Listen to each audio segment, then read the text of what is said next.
So far we have covered GDP. Everything is clear up to GDP. पक्का? वहाँ तो कोई डाउट नहीं है. GDP क्या है? ठीक है. Definition we have already discussed. Real GDP, nominal GDP, then GDP at factor cost, GDP at market price.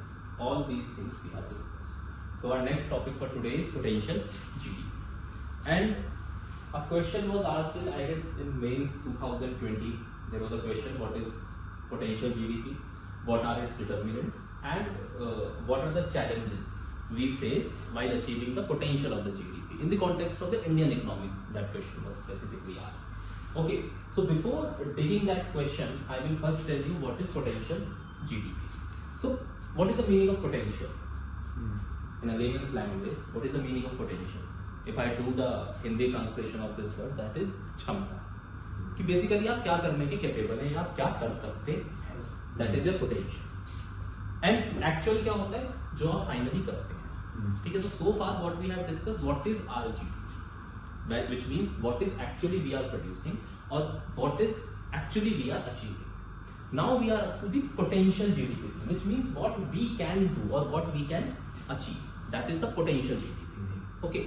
So when I say GDP, the actual GDP or the GDP, I say the final value of goods and services which are produced in my economy or which are produced in an economy. That is the GDP. When I say potential GDP, so how this definition will change? This is the final value which I have produced. And when I say potential GDP, then this is the final value of goods and services which I can produce. Understood? समझे बात को? This is as simple as that. ठीक है? तो normal में क्या है GDP में? एक्चुअल जीडीपी क्या होगी? जो मैंने प्रोड्यूस कर दिया. पोटेंशियल जीडीपी क्या होगी? जो मैं प्रोड्यूस कर सकता था या कर सकता हूं. For example, you have a factory. Okay. That factory, the machine in that factory can produce, let's say, 1000 pens per day. Understood?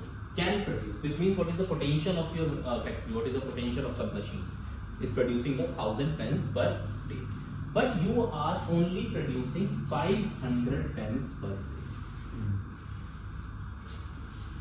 Understood? तो यहाँ पर actual output क्या है? 500.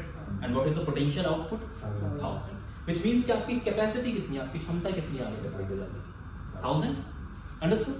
Now tell me, I said that in that question which I told you people was कि क्या question था मेरा? What is potential GDP and what are its determinants? मतलब कि potential GDP तक पहुंचने में कौन सी बातें मुख्य हो सकती हैं? What things should be kept in mind while we are trying to achieve our potential GDP? Now, so tell me one thing. Your machine can produce 1000 pens per day, but you have only produced 500 pens per day. What could be the possible reasons कि जिसकी वजह से तुम यहाँ तक नहीं पहुँच पाए हो? क्या कारण हो सकता है? बताओ. डिमांड नहीं है. क्या? डिमांड नहीं है. मार्केट के अंदर डिमांड नहीं है. That's why you are only producing 500 pens. Okay, one of the reason. Other reason? बताओ. और क्या reason हो सकता है? रिसोर्सेज शायद कम पड़ रहे. रिसोर्सेज शायद कम बढ़ रहे थे या रिसोर्सेज वर नॉट ऑप्टिमाइज्ड. जैसे उनको इस्तेमाल करा जाना था वैसे इस्तेमाल नहीं कर रहे थे. Every resource was not fully disposed. Understood? जो वो कर सकता था वो काम वो नहीं कर रहा था. जैसे कि लेबर फोर्स की मैं बात करता हूँ. Labour force, quality and quantity of labour force. जैसे उदाहरण के तौर पर मान लेते हैं, आपको चाहिए थे, मान लीजिए 10 लोग चाहिए थे आपको काम करने के लिए, लेकिन आपको मिल केवल 6 ही पाए. समझ गए बात को? तो क्या होगा? You can not achieve your potential. आप केवल 6 क्यों रख पाए? जैसे अभी उन्होंने बोला कि मार्केट के अंदर डिमांड ही नहीं थी. मार्केट के अंदर डिमांड नहीं थी मतलब मेरे पेन ज्यादा बिक ही नहीं रहे थे. जब पेन ही नहीं बिके तो मेरे को रेवेन्यू नहीं आया. रेवेन्यू नहीं आया तो मैं लेबर वहां से हायर करके लाऊंगा भाई. अंडरस्टूड? चलो, थोड़ी देर के लिए हमने मान लिया कि there was demand in the market. You are having the revenues but still you are not able to produce the potential. Still you are not able to meet the potential. Then there could be one reason: the labor which you have employed is not enough skilled. समझ गए बात को?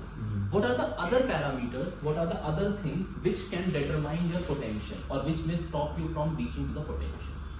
ठीक है, क्या हो सकता है? फैक्ट्री चलने के लिए सबसे इम्पोर्टेंट चीज क्या चाहिए फैक्ट्री को चलाने के लिए? Electricity. And as we know हमारे देश में बिजली का क्या हाल है, power cuts is a very common thing, understood. Now the other thing is logistics, raw material, जिस पॉइंट से चल के आप तक पहुंचना था, समझ गए बात को, जिस पॉइंट से चलकर आप तक पहुंचना था, 700 किलोमीटर की जर्नी थी, 24 घंटे में पूरी हो जानी चाहिए थी, ट्रक फंस गया ट्रैफिक में, 24 घंटे की जर्नी 48 घंटे में पूरी हुई, आपका रॉ मटेरियल क्या हो गया, महंगा हो गया।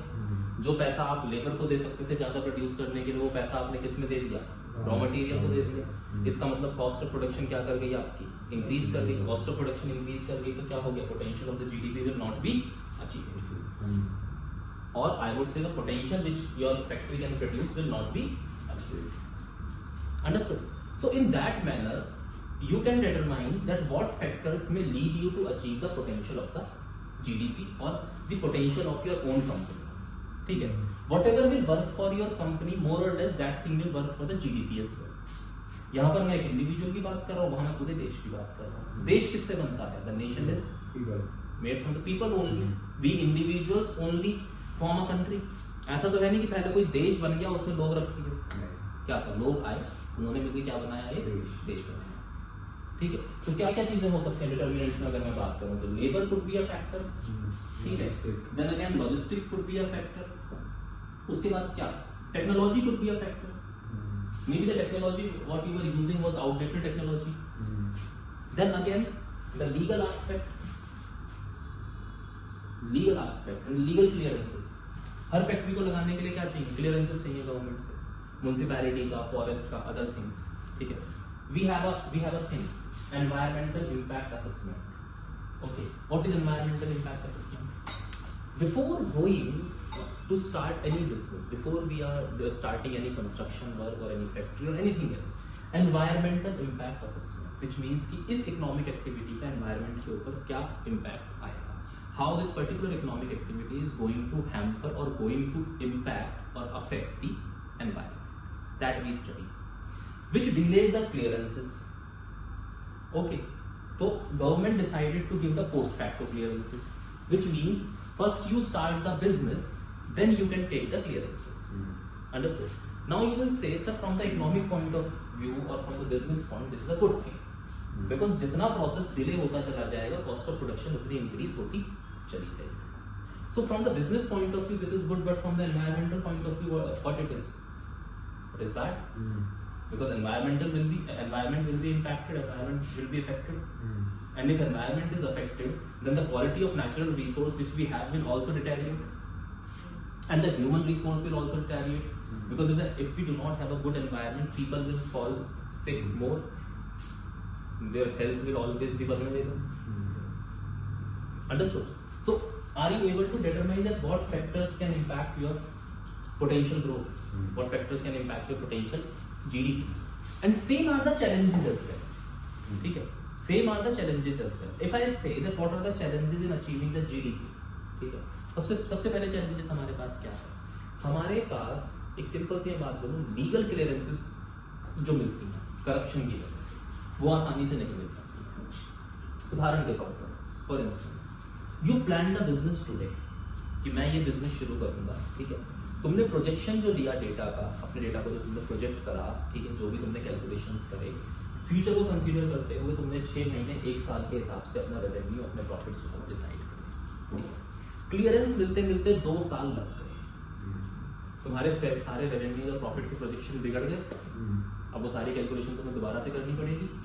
सिमिलरली 2 साल के अंदर मार्केट भी बदल जाएगी, जो मार्केट में तुम्हारे प्रोडक्ट की डिमांड 2 साल पहले हो सकती थी वो आज नहीं है। तो क्या होता है, मतलब क्या होगा कि हम बहुत पीछे चल रहे हैं, जो मार्केट मांगती है वो हम 2 साल बाद ला करके दे रहे हैं। एक एग्जांपल की बात कर रहा हूँ, ठीक है, कि जो मार्केट ने हमसे मांगा वो हमने कितने साल बाद ला के दिया, 2 साल, मतलब हमने उस समय पर ला कर दिया जब मार्केट को उसकी जरूरत थी, और जब तक हमने ला कर दिया तब तक शायद मार्केट की डिमांड कहाँ पहुंच चुकी थी, कहीं और पहुंच चुकी थी। ठीक है, अब ये जितने भी सारे फैक्टर्स हैं ना, जैसे मैंने बताया, चाहे लीगल है, चाहे लेबर है, चाहे लॉजिस्टिक्स है, चाहे टेक्नोलॉजी है, ठीक है, जो डिटरमाइन करते हैं हमारी पोटेंशियल ग्रोथ को, and as well if these factors are not rationally available और इजीली अवेलेबल और जुडिशियसली अवेलेबल, तो हमारी पोटेंशियल ग्रोथ को रोक भी देते हैं। ठीक है, अगर मैं इस सबको कंबाइन करके आपसे एक बात कहूँ तो उसको हम बोलेंगे कैपिटल टू आउटपुट रेशियो। क्या बोला मैंने?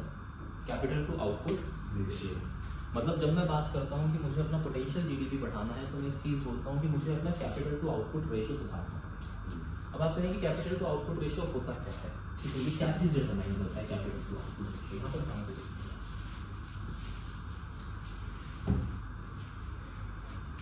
एक पेन को बनाने में पहले 5 रुपए आपको एक पेन, ठीक है। अगर एक पेन को बनाने में आपको, उसी सेम पेन को बनाने में आपको 7 रुपीज, ठीक है। पहला सेम पेन बनाया, कितने रुपए लगे? 5 रुपए लगे। एक पेन को बनाने में कितने रुपए लगे? 7 रुपए। सेम पेन को बनाने। Now tell me which capital is more efficient? Which capital is more efficient? 5 because in less money you are making the same use. So capital output ratio says to produce 1 unit of output, how much capital is required? So if to produce that similar unit of output, okay, that similar 1 unit of output, if the more and more capital is required, which means your capital is less efficient, which means your capital doesn't have the potential to produce the same amount or same number of goods. And what could be the possible factors that your capital is less efficient? बताया मैंने भी आपको सारी चीजें, ठीक। फिर capital के less efficient होने के कारण क्या हो सकते हैं? क्या पता यही पेन जो है वो एक पेन जो है वो 2 रुपए में भी बन सकता था, अगर ये सारे के सारे फैक्टर्स जो हैं, जितने भी फैक्टर्स हैं, वो अगर प्रॉपर्ली एम्प्लॉयड हो एंड प्रॉपर्ली डिस्पोज्ड हो। जैसे एक सिंपल सी मैं बात बता दूं आप लोगों को, ठीक है, कि अगर एक फैक्ट्री को बिजली ही नहीं मिल रही, उसको 24 घंटे अनइंटरप्टेड बिजली नहीं मिल पा रही, तो उसके लिए क्या हो जाएगा? कॉस्ट ऑफ प्रोडक्शन बढ़ ही जाएगा। मान लेते हैं कि फैक्ट्री 24 आवर्स काम कर रही है, 8-8 घंटे की 3 शिफ्ट चलती है, लेकिन हर शिफ्ट में बिजली केवल 6 घंटा ही मिल पाती है। इसका मतलब 2 घंटा उसका लेबर क्या बैठ जाता है? आइडल बैठ जाता है। 2 घंटा लेबर आइडल बैठ गया उसका, 2 घंटा लेबर आइडल बैठ गया तो 2 घंटे की प्रोडक्टिविटी का क्या हो गया? उसको नुकसान हो गया। व्हिच मींस ऑटोमेटिकली आपकी कैपिटल क्या हो जाएगी? लेस एफिशिएंट हो जाएगी। कैपिटल टू आउटपुट रेशियो, ठीक है जी, capital to output ratio which means capital over output. इसका मतलब मैथमेटिकली अगर मैं देखूं, जितना बड़ा ये नंबर होता चला जाएगा उतना ही ये रेशियो क्या आएगा? बड़ा आएगा। इसका मतलब जितना ही कैपिटल टू आउटपुट रेशियो ज्यादा होगा उतना ही हमारी इकोनॉमी के लिए क्या चीज है? खराब चीज होती चली जाएगी, क्योंकि आपको एक यूनिट प्रोड्यूस करने के लिए ज्यादा पैसा लगाना पड़ रहा है। और ये हमारे यहाँ पर इंडस्ट्रीज के साथ बहुत बड़ी प्रॉब्लम है, ठीक है, कि उनका जो कैपिटल है वो एफिशिएंट नहीं हो पाता है, बिकॉज या तो लीगल प्रोसेस में फंस जाते हैं, या टेक्निकल प्रोसेस में फंस जाते हैं, या लेबर एफिशिएंट नहीं मिल पाती है, स्किल्ड लेबर नहीं मिल पाती है। उसके बाद पॉलिटिकल चीजें बहुत ज्यादा हैम्पर कर जाती हैं। और एग्जाम्पल मैं आपको दे सकता हूँ, मान लीजिए कहीं पर राइट्स ज्यादा हो रहे हैं, ठीक है, सोशल सेंटीमेंट बिगड़ा हुआ है, तो उसकी वजह से क्या हो जाएगा? उसकी वजह से ये हो जाएगा कि आपका अपना कैपिटल टू आउटपुट रेशियो अपने आप खराब हो जाएगा। आप बोलेंगे सर कि दंगे होने से कैपिटल टू आउटपुट रेशियो कैसे खराब होगा? 5 दिन के लिए बंद हो गया सारा शहर, लेबर गया, लॉजिस्टिक्स गया। अभी गुड़गांव में हुआ, ये हाल ही में हुआ, गुड़गांव दिल्ली के अंदर ही हुआ। बारिश आई, मानसून की पहली बारिश आई, सारी सड़कें पानी में भर गया, चोक, ऑफिस बंद करने पड़ गए, स्कूल बंद करने पड़ गए। ये कोई तरीका है? बताओ किस वजह से हुआ? कि हमारी ड्रेनेजेस जो है वो प्रॉपर नहीं थी। किसका रोल आ गया? एडमिनिस्ट्रेशन और पॉलिटिक्स का, ठीक है, एडमिनिस्ट्रेशन और गवर्नेंस का रोल आ गया। एडमिनिस्ट्रेशन और गवर्नेंस प्रॉपर नहीं, तो सफर क्या कर रहा है आपका? इंडस्ट्री। उसको रॉ मटेरियल पहुंचना था, वो ट्रक नहीं पहुंच पाया टाइम से, फैक्ट्री में वर्कर ही नहीं पहुंच पाया टाइम पे, बारिश की वजह से भी सड़कों के ऊपर पानी भर गया सारी वजह से। अच्छा, now if the capital to output ratio is not efficient, और if our capital is not efficient to produce the enough number of goods, or if we are not achieving the potential of the GDP, then the thing is we can never deliver the social justice as well. Now you may ask कि sir how this will be done that social justice will not be delivered? ठीक है, कैसे होगा? अब यहाँ पर बात सुनिए। As I have told you that private player is a ruthless profit maker, ठीक है, so focus on this word ruthless. Ruthless का मतलब क्या है? That the individual cares more about his or her profit rather than the other things, rather than the social justice. क्योंकि भाई वो पैसा भी खुद लेकर के आ रहा है, वो लेबर भी खुद लेकर के आ रहा है, वो लैंड भी खुद लेकर के आ रहा है, अपना बिजनेस शुरू कर रहा है। अगर उसको एट द एंड प्रॉफिट नहीं होगा तब तो क्या वो काम करेगा? तब वो अपना बिजनेस चला पाएगा? नहीं चला पाएगा। तो इसलिए उसको तो रूथलेस प्रॉफिट मेकर होना ही पड़ेगा। सो इफ ही और she is a ruthless profit maker, तो क्या वो पहले समाज के बारे में सोचेंगे? बिल्कुल नहीं सोचेंगे समाज को क्या बेनिफिट मिलने चाहिए, नहीं मिलने चाहिए, क्योंकि पहला क्या है उनका प्रॉफिट। और अगर उनका प्रॉफिट ऑप्टिमाइज हो जाता है, अगर हम इन सारे फैक्टर्स को प्रॉपर्ली इंप्लॉय करें, ठीक है, और यहाँ पर हम उसका लॉस घटा दें और उसके प्रॉफिट को ऑप्टिमाइज करना शुरू कर दें, उसको मैक्सिमम प्रॉफिट तक पहुंचाते हैं। किस वजह से कि हमने सिर्फ रिसोर्सेज को ऑप्टिमाइज कर दिया, जो भी रिसोर्सेज थे उनका बेटर इंप्लीमेंट कर दिया, उसका प्रॉफिट बढ़ गया। अगर उसका प्रॉफिट बढ़ गया तो सोशल जस्टिस के बारे में सोचना शुरू कर देगा। जैसे एक सिंपल सी बात बताता हूँ सोशल जस्टिस के उससे, एक बहुत डिबेट चलती है कि क्या मेंस्ट्रुअल लीव दी जानी चाहिए वुमेन को या नहीं दी जानी चाहिए। अगर एक प्राइवेट कंपनी है, ठीक है, एक मीडियम लेवल की कंपनी है, एक स्मॉल लेवल की कंपनी है, एक स्मॉल लेवल का उद्योग है, ठीक है। अब अगर ये हो जाएगा कि भाई महीने में 2 दिनों की छुट्टी दे दीजिए, एक महीने में 2 दिन की छुट्टी दे दीजिए महिलाओं को फॉर द मेंस्ट्रुअल पीरियड, ठीक है, एग्जाम्पल की बात कर रहा हूँ, ठीक है, because menstrual cycle is something जो मंथली आना ही आना है, उसमें तो कोई दिक्कत वाली बात ही नहीं, हो तो नेचुरल प्रोसेस है। अब आप एक बात बताइए, ये प्राइवेट प्लेयर अगर उसे अपने एक रिसोर्स को, यहाँ पर मेल और फीमेल की बात मत करो, यहाँ पर देखो कि अगर उसे अपने एक रिसोर्स को महीने में 2 दिन की छुट्टी देनी पड़ेगी, तो वो ऐसे रिसोर्स को क्यों एम्प्लॉय करेगा जो 2 दिनों के लिए आइडल बैठ जाएगा हर महीने? वो किसकी तरफ जाएगा? वो ऐसे रिसोर्स की तरफ जाएगा ना जो आउटपुट देगा।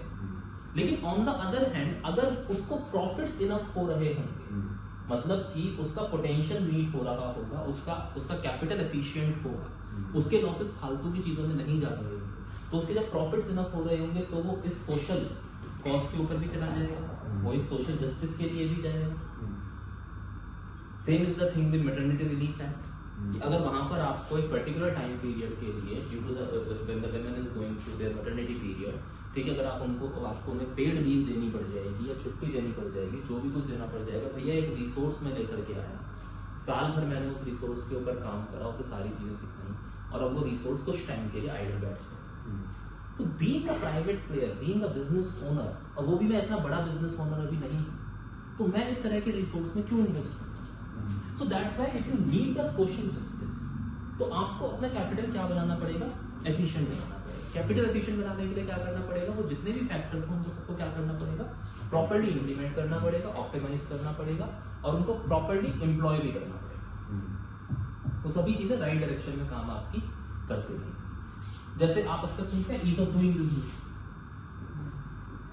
हम ईज ऑफ डूइंग क्या बोलते हैं कि single window clearance. Single window clearance का मतलब क्या है कि फाइल लेके दफ्तर टू दफ्तर धक्के नहीं खाने पड़ेंगे, कभी इस दफ्तर के, कभी उस दफ्तर के, कभी उस दफ्तर के, एक ही जगह से सारे काम हो जाएंगे।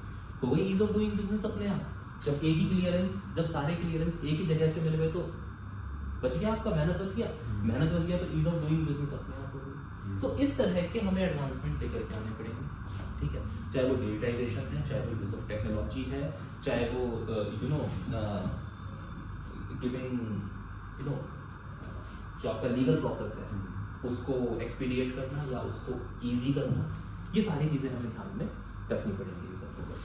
अंडरस्टूड? तो अगर पोटेंशियल ऑफ जीडीपी अचीव नहीं हो रहा तो सोशल जस्टिस भी आपका क्या नहीं हो पाएगा, अचीव नहीं हो पाएगा, या उसको अचीव होने में क्या लगेगा, दिक्कत पड़ेगा। तो यहाँ से एक और चीज हमने देखी कि पोटेंशियल जीडीपी क्यों इंपॉर्टेंट है। अगर मैं इंपॉर्टेंस की बात करूँ, अब ये सवाल तो आ चुका है कि what is potential GDP, what are determinants and what are the challenges.